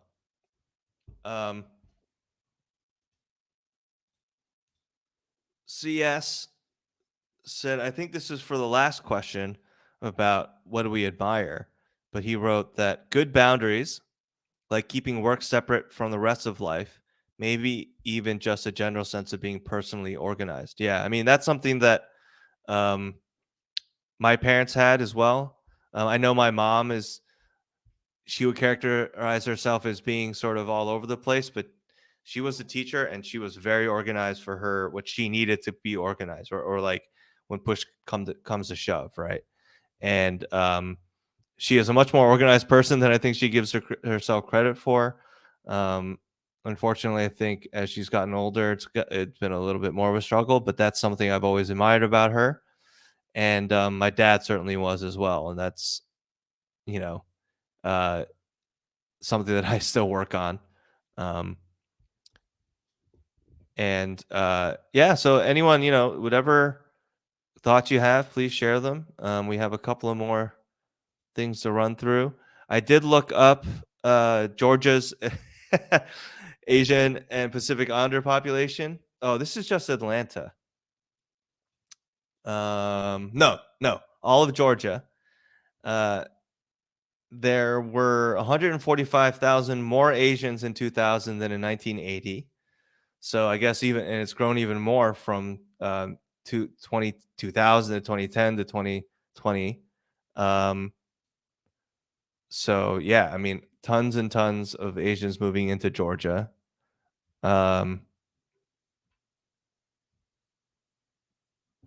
Does Georgia have an income tax? That's always now that teens pointed that out, I need to ask that question every time. Does Georgia have an income tax? Yeah, I don't know. They do have a state income tax from 1% to 5.75%. Okay. So they do have an income tax, a state income tax. All right. So the next question was, who else do you admire or want to be like growing up? Or who else did you admire or want to be like growing up? So I'm immediately thinking of like fictional characters, just Okay. because I've mostly been focused on real life people that have influenced me. Now I want to look at this question that Christopher has to say. You guys are basically making my point, like being a cycle. I always want to say psycho breaker. A cycle breaker to me has a lot of having a good sense of not letting other people's shit slide all over the place. Yeah. Yeah, you've Yeah. got to have strong beliefs and strong principles to compare to what's going on to then act upon as reference points. So I agree with that completely. And in terms of like people that I admired growing up or wanted to be like growing up, fictional characters wise, like immediately someone that comes Mm. to mind is someone from an anime that some people may or may not know. But Adam, are you familiar with an anime called GTO, Great Teacher Onizuka? Not very much, but Sounds I like no. think I've heard of it. But no, I have not seen it. But so long story short, it's about this 22-year-old former biker that wants to he's a virgin, he wants to get laid, and the way that he wants to do that is by becoming a high school teacher. And he finds that so that's his initial motivation to becoming a teacher, but then What he is to try finds to get out laid? no, because he Oh. finds out about the real life problems that his high school students are going through, Oh. and he teaches them through like his experience with like being a former biker gang member and tough Oh. love and shit like that to teach these kids lessons. And I guess one thing that I admired about this guy is like this dude has lived real life. He's seen some real shit, gotten his ass whooped by like chain link and stuff like that on motorcycles. He uses like rough language Tough and love. Tough love. yeah, and like I guess the people that I looked up to, regardless of how principled or not principled they were, was I never really liked squeaky clean, sort of like Mr. Rogers type figures when it came to Mm. people that I admired, because I always saw that as unrealistic for me because I was always exposed to too much conflict or too much antagonism for me to believe that you can be this respected, admirable person while also being incredibly kind. At least when I was a kid. I think as an Mm-hmm. adult and being in a more fortunate situation than like a homeless person or something like that, it's very easy to imagine yourself being super kind. But I think when I was in middle school and was exposed to this anime, Great Teacher Onizuka, and this rough guy like teaching high school students lessons about life. Uh, he's very strong in his convictions, but to your average outsider, may seem like a slacker or someone that is not respectable in your conventional sort of white collar success sort of way.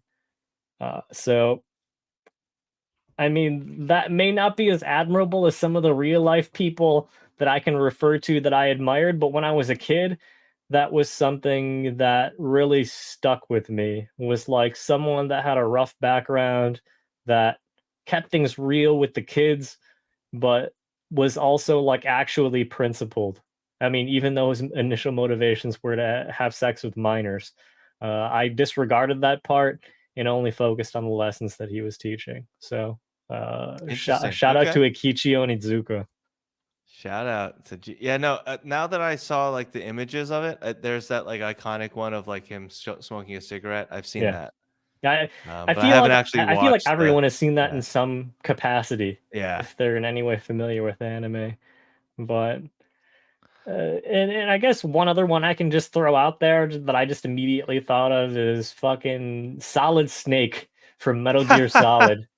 Just like someone dedicated to their mission and someone that is very loyal to the things that they believe in. I mean, even though Solid Snake was like a deep believer in America and shit like that, and I'm really not, I guess more from the perspective of the magnitude of that faith and belief and how it informs how you act and what you deliver on was what I Mm, really admired.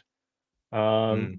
He was like the first guy that I encountered in fiction that I like really, really liked because I played Metal Gear Solid when I was in fifth grade, and the story being all fucked up, talking about cloning and nuclear proliferation and It is the actually a salt really talks and things like heavy that.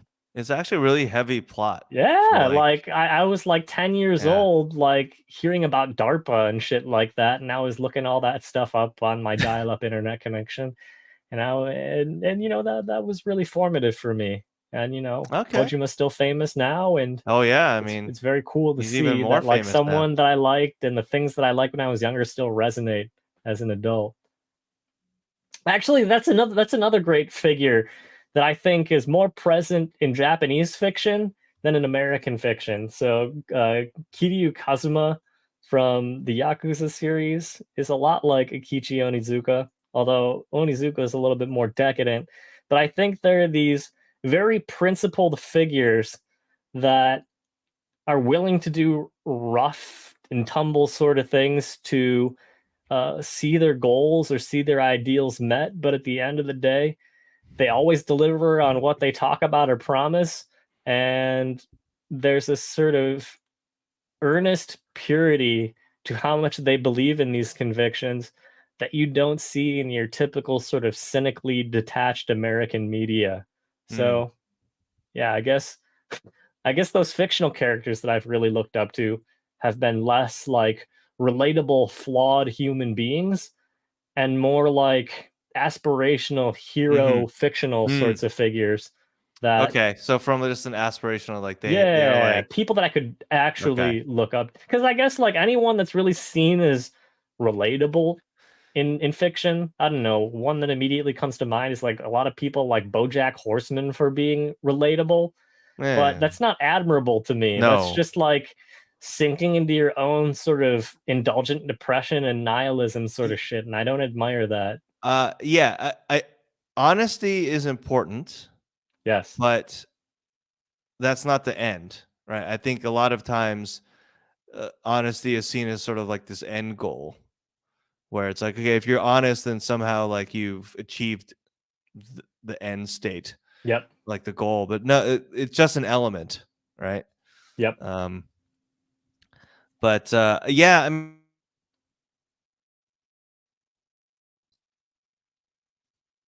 uh, yeah. Who else did I admire, want to be like growing up? Yeah. I honestly, yes, that too, the radical honesty Oh my thing. god. So to me, like when I think of like Yeah, honesty being an excuse for being a massive dick, is like your average suburban Trump voting shithead with truck nuts that they're has like a being honest. Facebook banner that's like, "Hey, I'm an asshole. That's me. Take it or leave it." And it's just like that's Okay, not I'll leave it what then. being honest means, you fucking piece of garbage. That's Yeah, just you being a shithead and trying to defend it. I was gonna say we know the Protoss player from this answer. Um, but no, I honestly, um, I can't really remember anyone fictional or like if there was anyone I really looked up to other than like my parents, I think I really looked up to my father a lot. Mm. Um, Damn, so not even like any coaches or teacher. I mean, I didn't, but usually a lot of people do. um, Like coaches, no, I mean teachers. I had some teachers that I remember. You know, they were impactful. Um, but you know, I and there weren't a lot of like public figures. Like, yeah, people say they like looked up to like sports stars and stuff. I'm like, yeah, I like them, but it's like I didn't look up I didn't look up to them as like, you know, I want to be like Derek Jeter, or like some he has some sort of like personal characteristics that I really think that like I need to emulate, right? Yeah, Other than like the very generic, like, you know, you work hard and like, you know, you sportsmanship. maximize your talents and stuff Yeah. like that. Um, I don't know. It's gonna sound really corny, but like I looked around to my family, right? Um, But then again, I think based on what you said about like sports stars and stuff like that, I think we live in a culture that's extra eager, or at least there's lots of figures that are put in front of us as being admirable. But it seems like you made the distinction between, the things that are put in front of you and the yeah. things that you actually genuinely respected. Is I that mean, true? yeah, like, yeah, like I, I really admired some like scientists from history. I know Oppenheimer gets a very bad reputation because of the atomic weapons, but I thought he was a fascinating person. That I don't know if I admired him or looked up Mhm. to him, but you know, I read a lot about him and his life, and he, you know, it was just interesting. Led an interesting life. Um,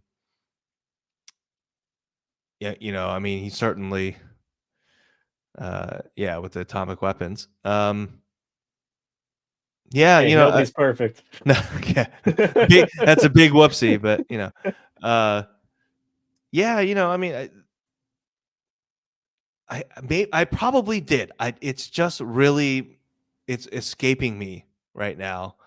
If there was anyone I really, really looked up to, like that wasn't like my family or like friends that I thought were cool or whatever. Yeah, like fictional characters. Uh, I don't know. I mean, I played a lot of video games and stuff, but I don't think I looked at them and be like, "Oh yeah, you know, Commander Shepard. I really want to be." Um, I don't know. I don't know. It seems like you have or had a certain amount of grounded expectations of other people and didn't necessarily put them on a pedestal, whether they be fictional or real people. Maybe, maybe I just can't remember right now. I mean, I probably did. I don't. I don't want to give myself too much credit. It's all good. Because Um, I guess at the end of the day, like, I guess when it comes to real life people, I can't really think of very many. Um, yeah. like, I guess I mean that from the perspective of I think I've only met a couple people that were older than me when I was a kid Mm, that I didn't see behind the curtain in some way to see that there was a gap between the way they behaved in front of children because they knew they were seen as role models type shit and the way that they right. acted in their own sort of personal lives when no one was looking sort of thing. Uh, there were a couple, I would say those couple were also Korean Americans. So I think uh, their racialized element of being Korean people and me not having seen or been exposed to much of that uh, made me pay closer attention. Um, I mean, aside from basic things we've already talked about, like honesty and Hmm. delivering on your promises, I guess like at a basic level, those were the things that they exemplified. So there was nothing Right. that's like super profound or mind blowing that they demonstrated. It was just like these basic principles that Right. I've noticed as an adult are rare to find in people that are on one hand like showing a side of themselves to kids and then another side of themselves in other realms of their life. So I guess nothing too special except for the fictional characters that I just thought of. That Yeah, was particularly I insightful. I just remembered someone. Yeah. Um, I really was I was a big fan of Michael Chang, the tennis player, Hmm. growing up. Because when I was a young, when I was pretty young, let's see when he won the French Open. Yeah, I don't even know who Um, that is, so this is all gonna be fresh info for me. so Michael Chang won the French Open in 1989. He won it when he was 17. Wow, damn. And it was the only Grand Slam final he won. Okay. Um, and he was like he's 5'9", this tiny Asian, kid, or small Asian kid, and literally a kid. He was 17. And in 1989, I was 7 years old, 8 years old, sorry. And I had been adopted uh, in '86. Yeah. So it was I and tennis was one of those things that I played a lot growing up. It was a big sport that we watched a lot in my house.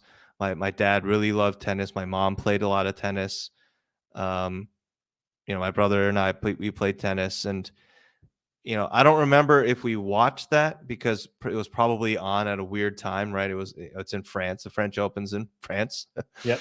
um, but I just remember him winning it, and it was and I just would follow him, and I would want to watch every one of his matches, and I think it was just because it was like Hmm. It's like the first you visible know, Asian guy that was not embarrassing that you saw.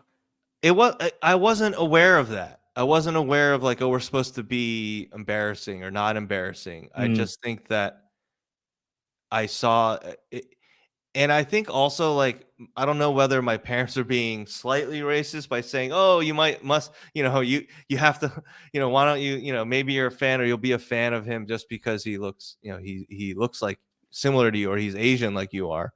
Right. Um, but I just and I think it was because I'm like, I know I'm not like Pete Sampras. Pete Sampras or tennis players tend to be fairly tall, but not like giant. But like they're in 6 feet, 6'1", 6'2", you know, um, and not Asian, right? Certainly not in the late Very '80s much and the so. '90s when we Yeah. were growing up. There were not many either Asian American or just from Asian country players that were top players.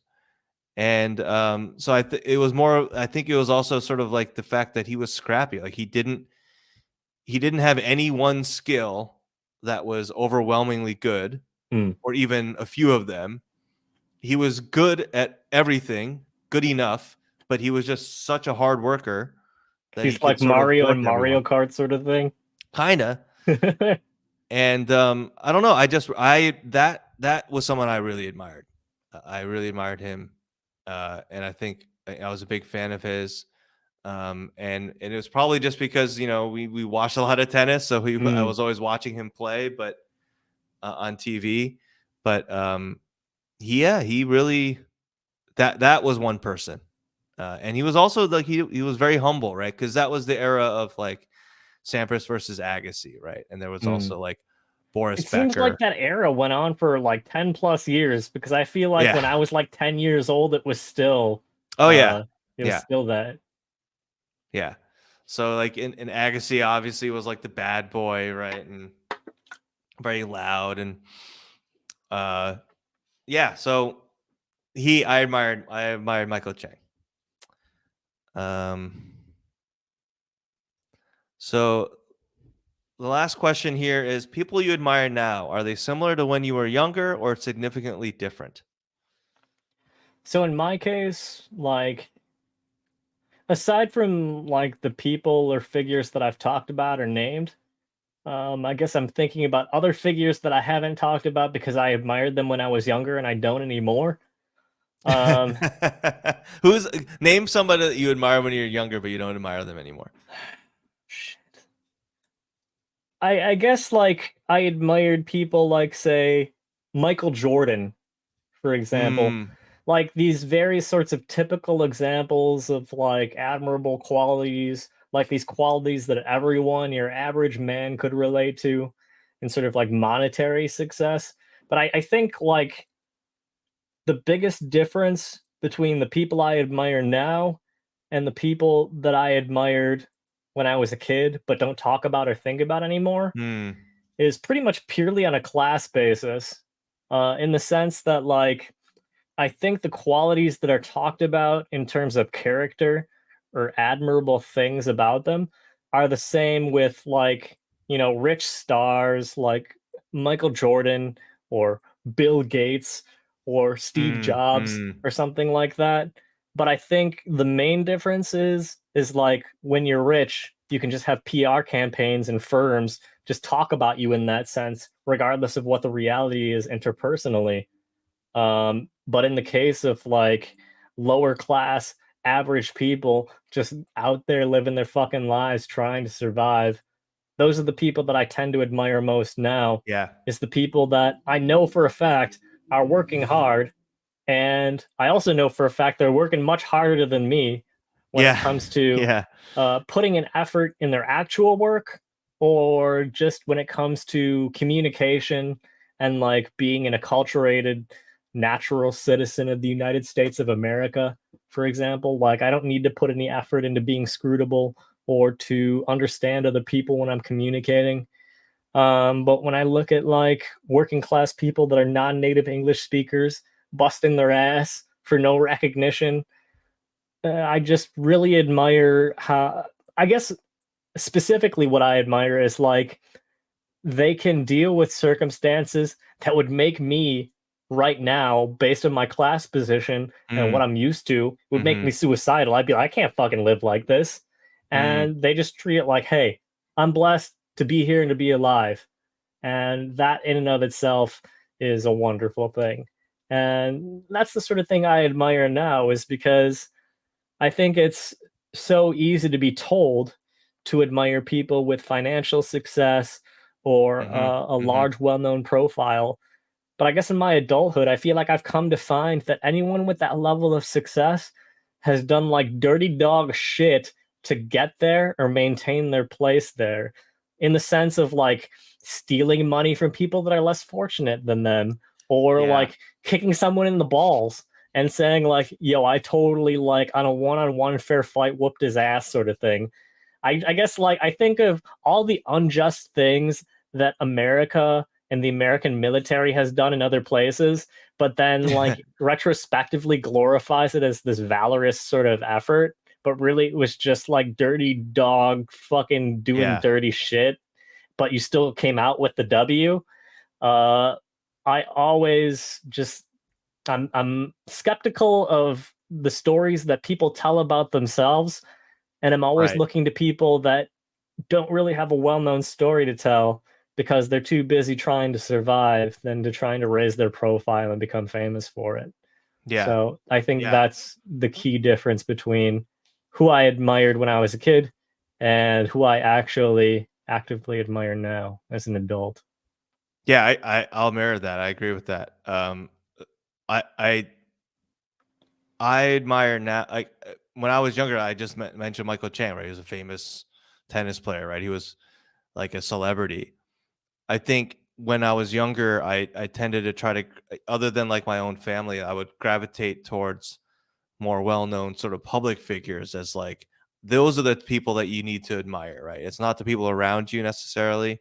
Mhm. It's like these bigger, larger than life people.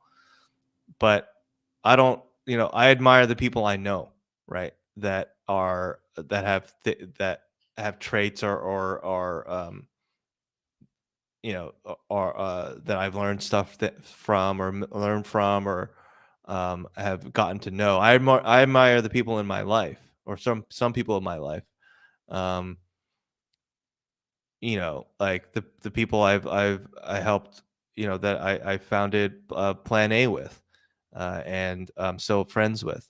and they were building. I admire other friends of mine, like people that I know, right? Not not the celebrities, the so-called media representatives that are out there. But not politicians. Though there are some politicians I admire because I know them, right? I've met them. Mm. um, Not that I admire every person I meet or know, or that I admire every It's just that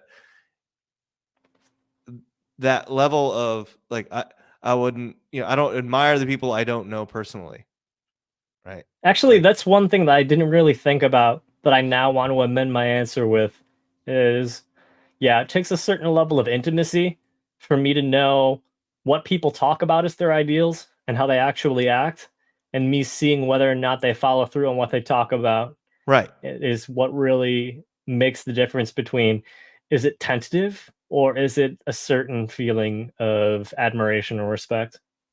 Yeah. Yeah.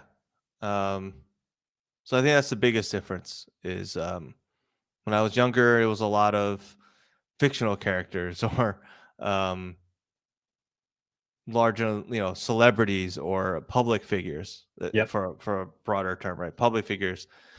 Um, Now it's more intimate, right? More people that I've gotten to know in some sense. Um, so yeah. Yeah.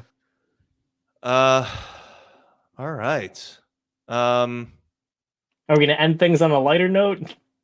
sure, we can end things on a lighter note. Yeah. Because I'm just seeing what's next in the document we're referring to. Oh yeah, Uh, you actually wanna, okay, yeah, let's so I'll set expectations and say that, like, oh boy. I made it through about 9 seconds of this before I had to stop, and I just added it to the document asking, can you last the full video? I couldn't fucking do it, so I'm probably gonna have to do it right here. Oh All right, god. so let's share this. Present, share screen, uh, share. I'm just like this right now. Yeah. Oh And I god. think you should be able to hear the video or the sound. Can Yeah, you hear I the can hear it. sound? Okay. Yep. Oh god, here it comes. This is bad. This is bad. All right, it's a little loud. So Hi, how are you? You look very nice. You look very nice. What's your name? What? I'm Muni. first, okay. When I first watched this, when you sent this to me, I was like, I couldn't understand what she said. But now that I'm listening, I think she said, "I'm Yuri." I think that's what she said, or something like that. So I But he couldn't thought hear it, and but I'm he's just like, like, if you can't get someone's name on their first attempt saying it, it's done. It's done, dude. yeah, You can't keep saying, what? Is it what? What? You me? Oh I'm god, Muni. here it comes. Yeah, you're from Japan.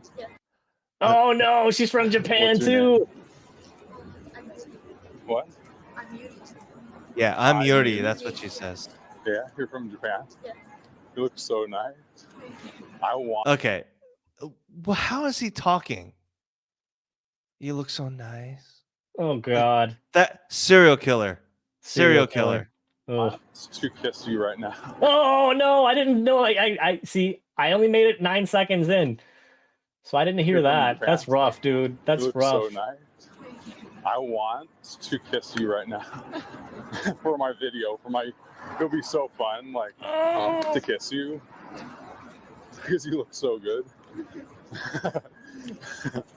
Oh, she's putting that shit back in. She's like, Yeah, yeah, she's this. yeah, and this is on a yeah. street. Like they pass all these people, and people in the Twitter thread were like, this goes to show that like people aren't going to help you. I'm like, people are not standing here to listen to the whole conversation, No, right? Like they're exactly. walking, like they don't hear this whole thing, right? Even this 30 seconds. People are minding their So, own business to the yeah. point where, unless it's loud and flamboyant, they're not going to hear that shit. Yeah. Look at going for the Are creep you, shot on the legs. Like, are you a tourist or are you going to college or something? Are you going to college? And she's not like walking slow. Like Yeah. she's walking like a New Yorker. She's got somewhere to go. Spatial science. Oh yeah. Well, like a one semester or Yes, I really something about yeah. Okay. Oh, I feel so bad for her. Well, I'd love to kiss you right now, like to kiss you goodbye. You know. Oh god. Oh, the psycho laugh. Oh, my Oh. God. This is like the third time he says that he wanted to kiss you. Okay. Bye. Yeah, we're not gonna watch that again. Straight to jail. Yeah. Straight jail. to federal prison. Straight to prison. Oh god. Yeah. I don't know. I don't really have much else to say. I mean, it's just like, damn. I saw that whole thing and I'm disgusted. And as Christopher says, big yikes. Yes. Yes, indeed. So I'm someone is disgusted. saying, so all right, I'll share this again. Yeah. But someone is like, this guy has to be on the spectrum or something. He sounds not all there. Give people with autism I and don't people on the know. ASD more respect than that. Give me a break. Yeah, like this. Yeah, maybe he is. Maybe he's not. But that's not an excuse. Yeah, that's not an excuse. It's not even an explanation because most people on the spectrum wouldn't act that way. Stop engaging. Like, he was relentless. What do you mean stop engaging? She stopped engaging like a few times. Yeah, I gotta say that like Japanese people are probably gonna be the nicest in terms of having an immediate reaction. So I guess he really knew how to choose his victim. All right, you gotta do Jack deal that we can't do. All right, let's see if she has. Oh no. Autoplay. All right, let's search. Jack. Yeah, let me double check. We sent a good amount of messages this week. Let's see. Oh gosh, what is this? Ah, here we go. No, that's not 85 cents. It's called the 85C Cafe. 85C. Very good. Really good dinner. Look at this food. This is what Team was talking about. Look at this. Looks fucking fantastic. I think that's her household's food, though. I don't think. I That's know, but she's cooking it. Look at. Yeah. I guess that shows the ingredients are widely available. Exactly. Oh, that was the one I was thinking Aha. of. Yes. So it was over 50% off for the cinnamon bun plush. The one on the left. It looks so cute. Yeah. I don't know anything about Squishables plush, but don't I either. guess this week they're running a sale. Daiso plushies. Yeah, I guess those Daiso plushies are a really nice deal Japanese too. print? I guess they are between $6 and $8, whereas like something of similar quality would be like $20+ elsewhere. Damn. So shout out to Daiso. Damn, all right. They're super cute. I mean, look at these. Look at that smile. Yep. Yeah, good. Yep. Yep. She tagged me in that one. $10 on sale. All right. Asian Twitter is a mess. Yes. Now, see, Jack is funny because she likes every single one of my like hot takes and angry posts, even though she's wholesome all the time. So it shows Very that wholesome. deep down there is a certain dark side to her that she doesn't communicate herself, but you can tell based on the post that she likes if you say anything crazy. So shout out to Jag. Rugrats in Paris. Expectations. Yeah, yeah, exactly. She loves the plushies, but she likes all the base stuff. Exactly. Aw. Yeah, we're gonna be hanging out again soon. Sweet.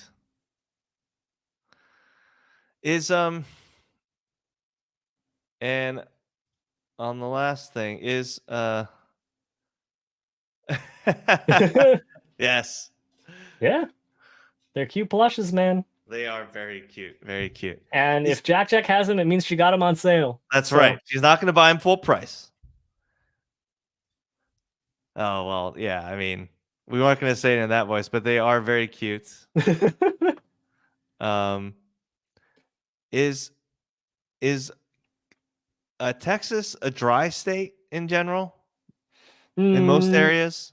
That's a good question. I guess there are many counties that are dry, and I Uh-huh. guess in comparison to other states that I've lived in, like there are more restrictions on the times you can sell alcohol. No, I Um, don't mean dry as in like alcohol. I mean like weather, oh, like the oh, air. Because oh, like I'm asking because like yeah, it's a dry heat. the dry heat. So I asked because like with cars, right? Like at this point, I'm looking all over the country for cars. Like I'll buy it from anywhere if it's a good deal. Yeah, But like there's certain states, right? Like if like, for an older used car, yeah. you have to make sure that like it was well maintained or like You know the what? underside was washed and everything because it'll rust. Exactly.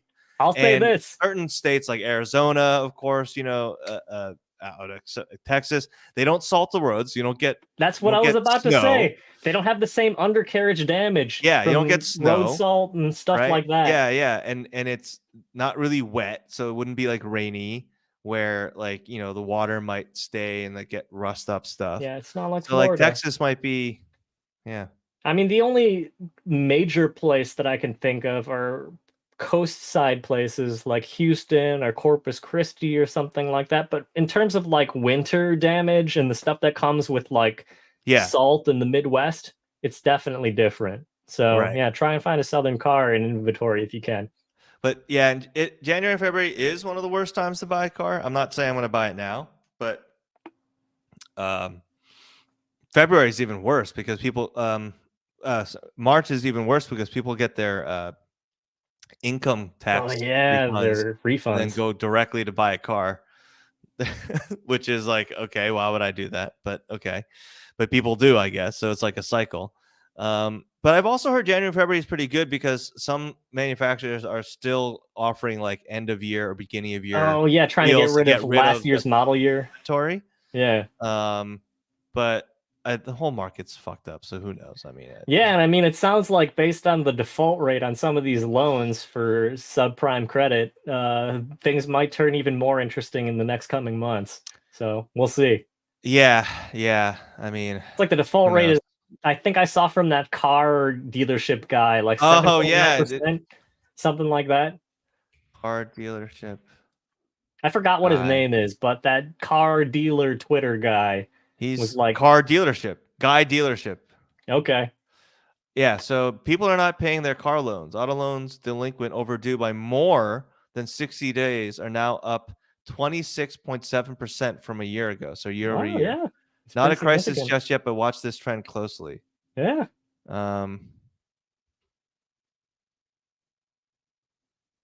so yeah, but uh, uh,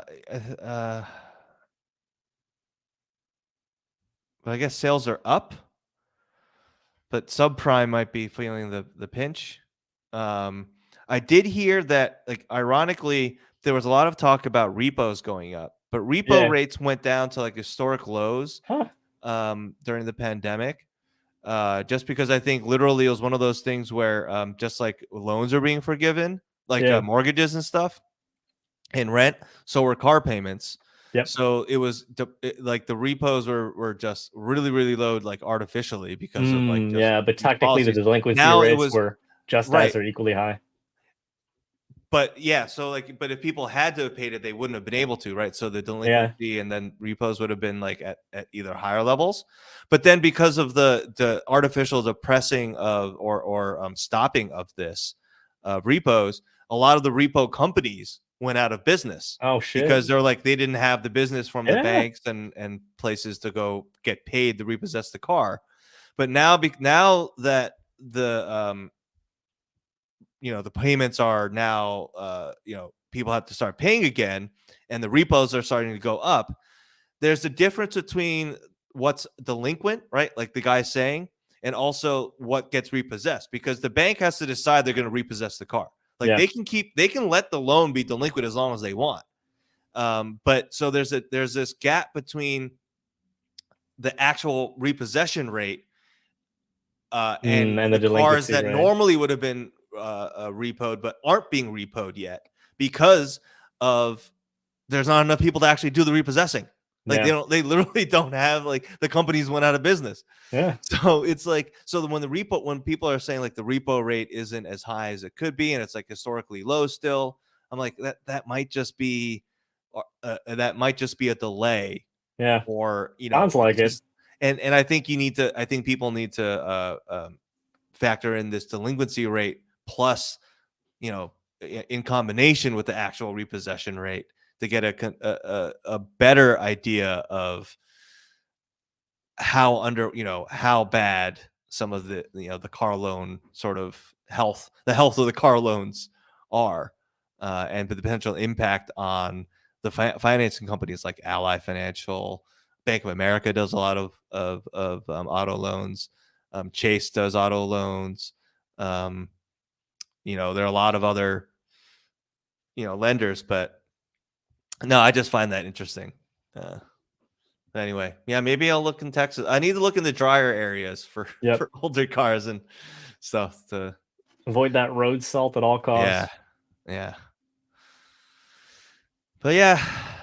All right. Well, that's it. Thanks so much, everybody. We will be back next week. Keep all the questions coming. We love answering those questions. And thanks again to Teen for his great thread that really got us thinking about that topic. And yeah. Yeah. Until next time. Thanks, See you guys everybody. later. Bye now.